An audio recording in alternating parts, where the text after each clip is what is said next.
আসসালামু আলাইকুম। আজকে আমি চেষ্টা করলাম দইয়ের বীজ ছাড়াই দই বসানোর জন্য। তো ১ম এ আমি ১/২ কেজি দই নিছি।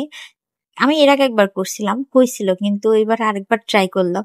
মানে কম নিছি যদি না হয় এটার ভয়ে। তা আমি চাইছিলাম যে আমি একটু ক্যারামেল করে তারপর দইটা বসাই।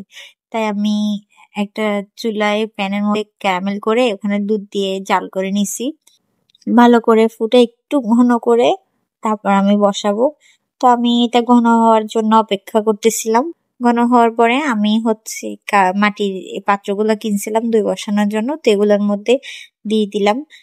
আমি সবগুলো দুধকে ভাগ করে করে দিয়ে দিছি। তারপরে হচ্ছে এটা গরমের মধ্যে রাখবো। এটা যত গরমের মধ্যে থাকবে সুন্দর করে বসবে।